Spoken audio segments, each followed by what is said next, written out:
नमस्कार. सध्या भारतामध्ये BCIचे जे अध्यक्ष आहे, भारताचे जे निगडीत आहे, बार काउन्सिल ऑफ इंडिया, त्याचे अध्यक्ष मनन कुमार मिश्रा हे खूप चर्चित झालेले आहे. मनन कुमार मिश्रा यांनी जे काही निर्णय घेतले होते त्या निर्णया संदर्भामध्ये ते निर्णय चुकीचे आहे. गेले 14 वर्ष ते बार काउन्सिलचे अध्यक्ष आहेत. पुन्हा ते निवडून येत आहे. ते राज्यसभेचे खासदार देखील आहे. मनन कुमार मिश्रा यांनी निसार युनिव्हर्सिटी विषयी जो निर्णय घेतला होता तो पुन्हा मागे घेतला. त्यामुळे वकिलांमध्ये प्रचंड नाराजी निर्माण झालेली आहे. दिल्लीमध्ये त्यांच्या बार काउन्सिलच्या ऑफिसवर दिल्लीच्या वकिलांनी खूप निदर्शने केले, घेराव घातला आणि मनन कुमार मिश्रा यांनी आपल्या पदाचा राजीनामा द्यावा, या पदावर राहू नये अशी मागणी केलेली आहे. ये पीछे दिख रही बिल्डिंग BCI की बिल्डिंग है। कल रात तक यहाँ पर ढेर सारे एडवोकेट्स प्रोटेस्ट को लेकर यहाँ पर इकट्ठा हुए थे। इधर दिन पहले ही BCI चेयरमैन मनन मिश्रा का एक बयान आता है। बयान नहीं, इसको एक पूरा ऑर्डर कह सकते हैं। ऑर्डर इसलिए था कि नालसार के 2025 के ग्रेजुएट्स को लेकर था कि उनका किसी भी स्टेट बार काउंसिल में इनरोलमेंट नहीं किया जाएगा। अब ये क्यों नहीं किया जाएगा, इसके पीछे एक कन्वोकेशन सेरेमनी नालसार में होने वाली थी। वहाँ पे CJI सूर्यकांत को इन्वाइट किया गया था, जिसको लेकर नालसार के एलुमनाइज और वहाँ के करंट स्टूडेंट्स ने एक ऑनलाइन कैंपेन चलाया। कैंपेन इसलिए था कि CJI सूर्यकांत को वहाँ पे इन्वाइट नहीं किया जाना चाहिए। अब इसके कुछ दिनों के बाद ही BCI और मनन मिश्रा का ये ऑर्डर आता है, जिसको लेकर लीगल फ्रेटर्निटी में काफी आक्रोश होता है और आक्रोश इतना बढ़ जाता है कि लोग यहाँ पर इकट्ठा हो जाते हैं और सोशल मीडिया पर भी लीगल फ्रेटर्निटी का ये बड़ा आक्रोश देखने को मिला। अब जब तक ऑफिशियल बयान नहीं आ जाता तब तक हम ये नहीं कह सकते कि उन्होंने इस प्रोटेस्ट को कंसीडर किया भी है या नहीं किया है, या फिर जितने भी प्रोटेस्टर्स एडवोकेट्स थे उनके द्वारा जो डिमांड की जा रही थी उसको BCI या मनन मिश्रा के द्वारा कंसीडर किया गया, एक्सेप्ट किया गया है। ये हर उस चीज का जवाब मांग रहे हैं जो 14 साल से हम लोग रिटर्न रिप्रेजेंटेशन जो है BCI के ऑफिस में दे रहे हैं और उसका कोई सुनवाई नहीं हो रहा है। हमें फेक आश्वासन देके बार बार भेज दिया जा रहा है कि इस पे काम होगा। ना चैम्बर अलॉटमेंट को लेके बात होती है, ना वकील के इंश्योरेंस को लेके बात होती है, ना उनके प्रोटेक्शन को लेके बात होती है, और ऐसे न्यूमरस इशूज है जिसके बारे में हम बात करना चाहते हैं और ना ये सुनते हैं ना उस पर एक्ट करते हैं। 7 टर्म से श्री मनन मिश्रा जी BCI के चेयरमैन है। 7 टर्म क्या इनफ नहीं होता है? हमारे आज हम लोग डिससेटिस्फाइड, एक नालसार का issue was just a trigger point, it is not whole issue. जो चेयरमैन इस देश का, जिसकी दायित्व बनती है कि यंग लॉ ग्रेजुएट्स और प्रोफेशनल्स को हाथ पकड़ के आगे बढ़ाए कि ये पूरा फ्रैटर्निटी आप ही के लिए है, उसके ऑफिशियल लेटर पैड में आप उनको धमकी जारी कर रहे हैं कि आपकी एनरोलमेंट नहीं की जाएगी और कह रहे हैं कि कॉकरोचेस है। तो यंग लॉ ग्रेजुएट्स को लेकर के और पूरी वकील फ्रैटर्निटी इस चीज से बहुत ही आहत है। ठीक है, हम यंग जनरेशन लॉयर हैं। हमारे लिए जिनका फर्स्ट जनरेशन, सेकेंड जनरेशन जिनका है, उनके पास तो चैम्बर्स हैं, एडवोकेट्स के पास अच्छा फैसिलिटीज़ है। यंग जनरेशन जो फर्स्ट जनरेशन है, पहले पहले वकालत किया है, उनके लिए आप क्या कर रहे हैं? यंग जनरेशन लॉयर फंड नहीं बनाया, ना आप उनके लिए चैम्बर अलॉट करते हो। ये डायरेक्टली रोड टू रोड, कोई क्लाइंट आया रोड टू रोड कनेक्ट हो रहे हैं, तो दिस इज़ नॉट एक्सेप्टेबल। अगर आप चेयरमैन हैं, आपके पास अधिकार है और आपके पास फंड एलोकेशन होता है, सिर्फ चाय और समोसा खाने के लिए 14 करोड़ रुपए आपको नहीं मिला है, आपको वेलफेयर करने के लिए मिला। आप कैसे वेलफेयर कर सकते हो? बच्चों को आप कॉलेज में जाके प्रॉपर इन्वेस्टिगेट करो कि कॉलेज हमारे करिकुलम पे काम कर रहे हैं या नहीं कर रहे हैं। आप ये सब छोड़ के आप सिर्फ राजनीति करोगे तो राजनीति करने चल जाओ। जब हम एक परिवार में होते हैं और हमारे परिवार का मुखिया बिगड़ जाता है तो हम उसको घर से बाहर नहीं निकालते, लेकिन उसको हटाकर किसी और को मुखिया बना देते हैं। तो सिमिलरली वकील जो है वो भी एक परिवार ही है हमारा। तो अब मनन मिश्रा जी उस पोजीशन को नहीं संभाल पा रहे हैं। वो राज्यसभा चले गए हैं, वहाँ पर वो गवर्नमेंट की क्या चाटुकारिता कर रहे हैं, क्या उनको खुश कर रहे हैं, उससे हमारे को इतना मतलब नहीं है। हमारे को एक वकीलों के संघर्ष और वकीलों की सुरक्षा ज़्यादा इंपॉर्टेंट है। एडवोकेट प्रोटेक्शन एक्ट जो कि एक वक्त से लागू है। मनन मिश्रा जी अगर ये जो 3 नए कानून आए थे, अगर इनका विरोध कर देते तो आज ये दिन भी हमें ना देखना पड़ता। 27 साल की वकालत है मेरी। 27 साल की वकालत में हमें दोबारा स्कूल भेज दिया, सेक्शन चेंज कर दिया कि दोबारा पढ़ो।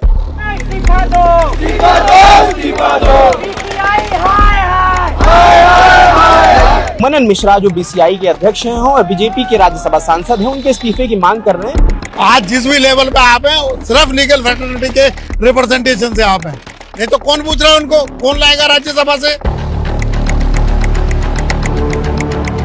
लोग कह रहे थे कि मुलाकात नहीं करते, आप लोगों के जो इश्यूज हैं उन पर एड्रेस पर बात। अरे सर, बड़े तानाशाह है ना, ये तुगलकी फरमान जारी करने वाले लोग हैं। आप लोग से मिलते हैं? कभी नहीं। आप इनके हेल्पलाइन नंबर से कॉल लगा लो, अगर कोई फोन उठा दे तो। सीट बढ़ रही है लोगों की, फीस बढ़ रही है लोगों की, इंस्पेक्शन के नाम पे 0।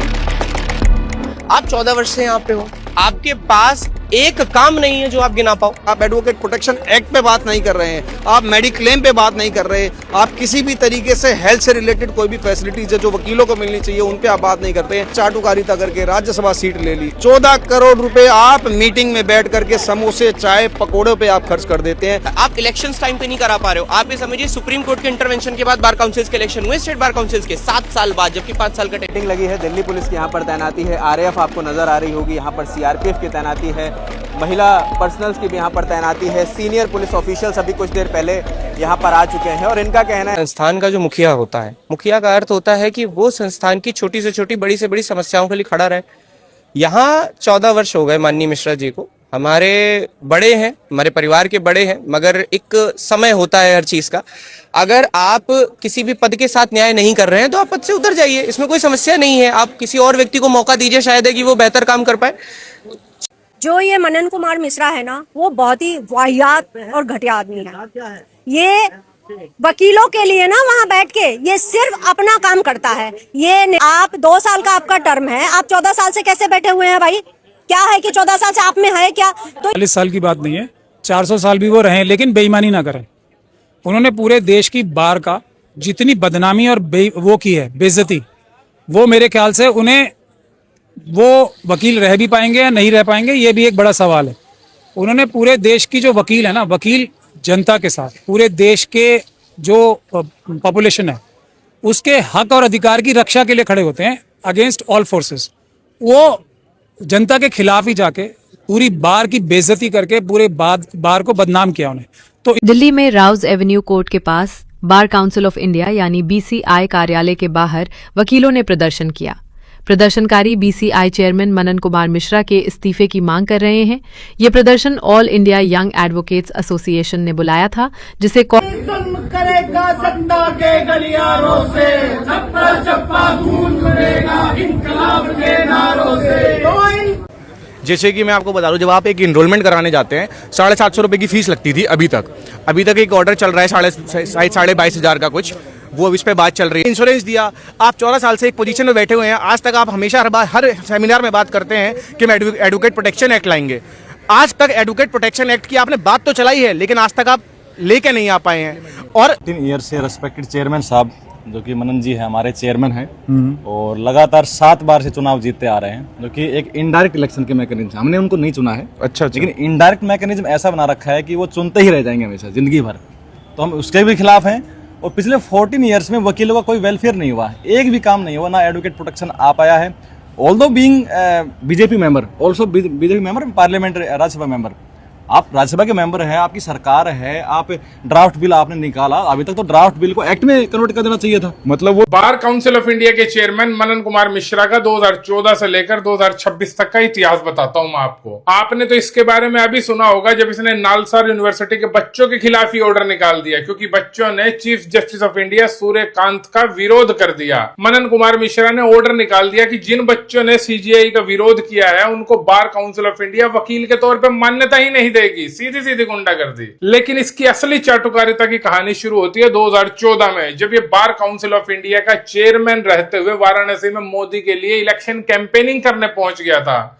इसने उस वक्त कहा था कि मैं इस देश के 17 लाख वकीलों की तरफ से मोदी का सपोर्ट कर रहा हूं। उसी साल गांधीनगर में बार काउंसिल ऑफ इंडिया के एक इवेंट में मनन कुमार मिश्रा ने कह दिया कि नरेंद्र मोदी महात्मा गांधी रिबॉर्न, मतलब महात्मा गांधी नरेंद्र मोदी के रूप में जन्म लेकर वापस आए हैं। मैं आपको बता दूं कि ये कोई प्राइवेट इवेंट नहीं था, बल्कि बार काउंसिल ऑफ इंडिया का इवेंट था। 2016 में इसी मनन मिश्रा ने खुद मोदी को एक लेटर लिखा है, जिसमें इसने मोदी को my lord, our guardian, our guide, the most efficient and able leader of the world तक बता दिया था। और उस लेटर की लास्ट लाइन में तो मनन कुमार मिश्रा ने चाटुकारिता की सारी हदें पार कर दी थी। उसने लास्ट लाइन में लिख दिया कि bar council of India is Narendra Modi institution.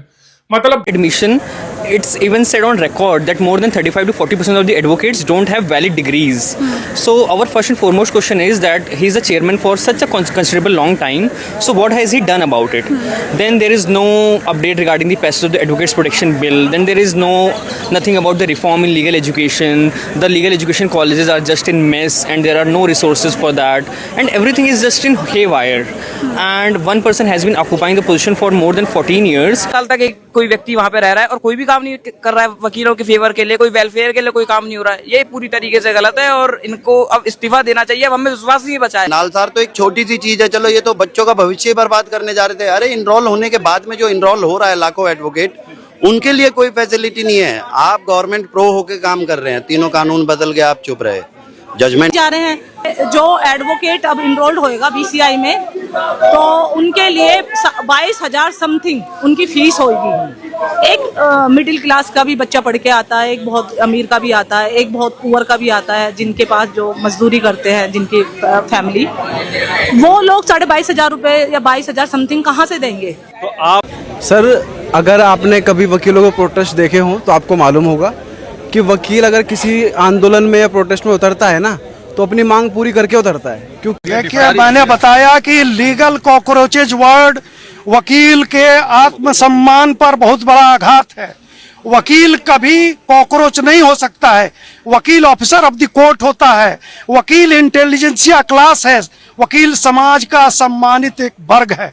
इसलिए वकील के बारे में ये कहना कि कॉकरोच हैं और कॉकरोच जो है सो घेराव करेंगे, ये करेंगे, वो करेंगे, ये सब सोशल मीडिया का पोस्ट ये बंद करें। अपनी औकात उनको कल दिख गई और रात में यहाँ पे कुछ चंद लोग उठ के इकट्ठे हुए थे, उसको बाकी के वकीलों ने मार के भगाया।